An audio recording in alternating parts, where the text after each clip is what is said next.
My name is Phoebe and I am doing a presentation on can an overemphasis on eating healthy become unhealthy. For this presentation, I will be recording the con side of the presentation.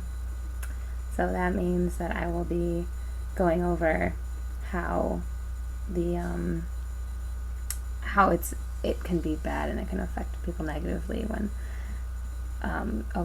eating healthy becomes overemphasized. So, to begin, we'll start with the history of healthy eating. According to the book, it said that in the mid-1970s, that's when reports about bad foods began.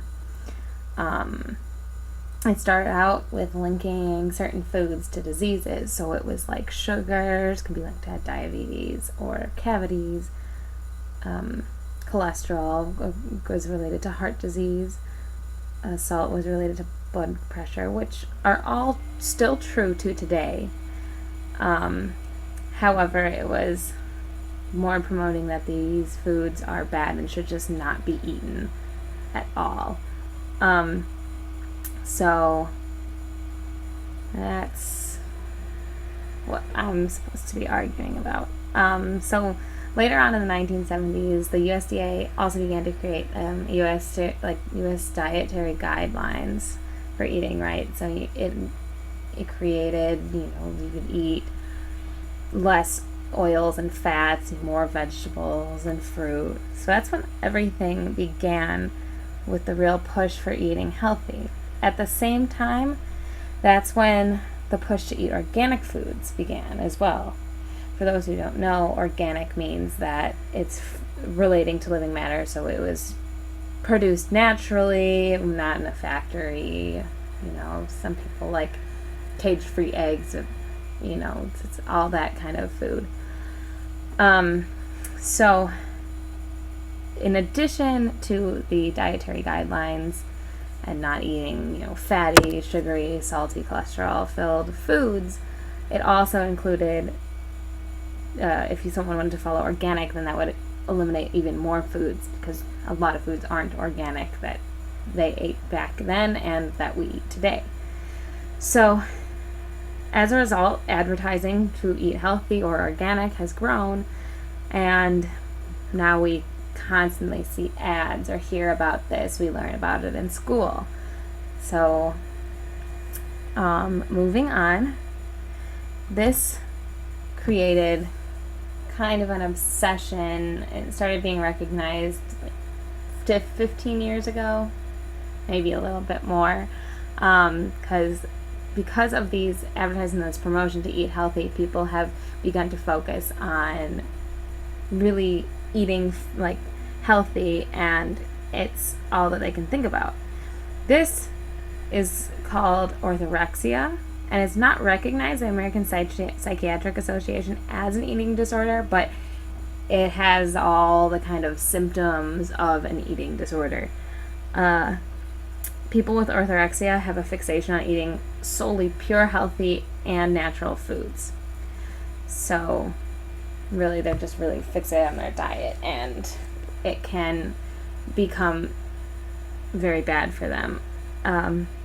Some with the condition might only eat raw or organic foods. Some might follow a strict vegan or fruitarian diet. It all depends on how strict and how they want to be and go about their eating habits. So it can vary. Some people just try and eliminate fat, whereas some people go the whole 9 yards and eliminate basically everything, and they have very limited diets, which can be bad because if it goes on for too long, it can interfere with their actual physical health, because if you eliminate certain groups from your diet, then it'll cause deficiencies, so you're not getting all the nutrients that you need. Fat's bad for you, but you still need to eat fat. So that's a problem. But then it can also affect relationships with other people. People with orthorexia have a sort of superior feeling when they're around people who are not eating as healthy and they're eating more healthy. It's kind of like a control sort of disease. So this is kind of all sprung about from the whole advertisement of which foods, certain foods are bad for you, and it's kind of created this different type of eating disorder.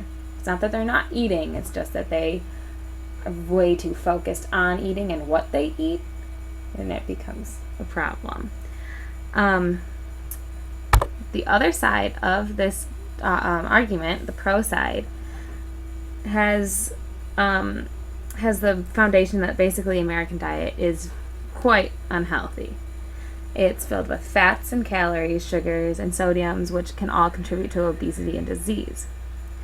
So these are all bad things, and it's true that the diet consists of that, but to the extent of which it affects us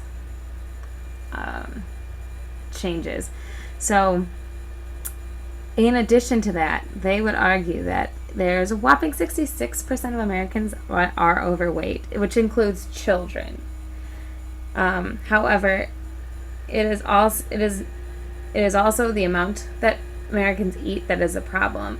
Portions are large and they're filled with calories. So no matter if you're at home or out to eat, everywhere basically the portions are too big. There's just too many calories, and this is what we're used to eating.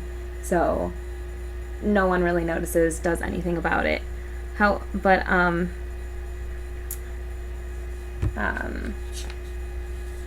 There's also, this also kind of goes along with the fact that these large portions and going out to eat, it also has to do with the fast-paced lifestyle that the Americans have adopted. It's very suited for fast and convenient foods. That's why there are so many fast food restaurants, and even like restaurants like Panera are technically fast food. You can get it quickly, but again, it depends on what you get there. Often the fast food industry, especially ones that are through drive-through, are fried, fatty foods, and they're very convenient. A go lifestyle, that's what we want. And it's also tasty. This can also include things like from the vending machine, like or soda, or like the bag of chips. So those are all foods that are not good for you when eaten in a large quantity or often. So when you put all of that together, the fast food abundance, large portions that we eat, the amount of calories that are eaten, and the content of food that Americans eat, then that creates a problem. That's what the pro side is standing on. So, and I included the picture because it's kind of reflective of, some people that we see. It's hard to eat healthy sometimes in this lifestyle. But I will say that those pro arguments are very valid, and there might be a problem with how we go about solving that issue. Telling people to altogether stop eating certain foods isn't a good way to promote healthy eating. And over-promoting healthy eating isn't going to help either. It can just add to a problem or create more problems like orthorexia, where that's all people focus on, is eating healthy and not eating those foods. It's something that we want to avoid. It was shown in a study by the University of Rome that the ads for healthy eating grew. As those ads grew and then became more common, the occurrence of orthorexia also became more common. So I don't believe that would be a coincidence. This study showed enough statistical evidence to note a correlation between the two. And this issue is affecting young adults more so than the elderly or middle-aged, since young adults are generally more impressionable. 7% of students surveyed at a university admitted to suffering from orthorexia, and that's like 3+ % points more than those who said they were suffering from anorexia or bulimia. So it's a real disease. Some said that they might not, they preferred to like not eat something if the only options were fatty fast food. Like say they only had fries were the option, they prefer just not to eat because it was bad for them. It also, this means that this is probably someone you might know someone with orthorexia and not even realize it because no one's really aware of the condition. So it affects you and it affects your friends. It also affects the food industries. It affects the fast food industry negatively because the promotion of eating healthy makes them constantly have to change their menu to suit our demands, and it also might stop certain people from going there. And it also promotes the organic food industry. So like places like Whole Foods or Trader Joe's that carry foods like that are higher in demand now, then they are promoted, more people are going there. It helps them a lot. So what can we do about this? We want to change the way that we promote healthy foods. Promote foods that are good to be eaten, while not discouraging people to eliminate foods that are considered bad for you. Encourage eating less of these bad foods, but also encourage eating in moderation and reducing portion size altogether, not necessarily what is in that portion. You can also encourage exercise. Exercise always helps with a weight issue, and maybe decrease or change the way that they go about these advertisements, where they're displayed and whatnot. And who the audience is targeted. Continue to hold the fast food industry to change their menus and have better options, as well as continuing to push for less unsaturated fats, saturated fats in foods in general, which I know in recent years they have decreased that. And then as for those that are already suffering from orthorexia, since it is a real condition, they can be provided treatment. Cognitive behavioral therapy is a good way.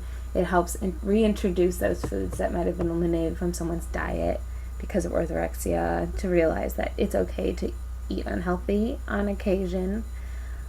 And it would also be very important to get orthorexia recognized by the American Psychiatric Association, because it's a true eating disorder. It has very similar effects and symptoms as the other two, anorexia and bulimia, and it can be just as dangerous. And with the recognition, it can also raise awareness. So that is the end of my presentation. Thank you for listening.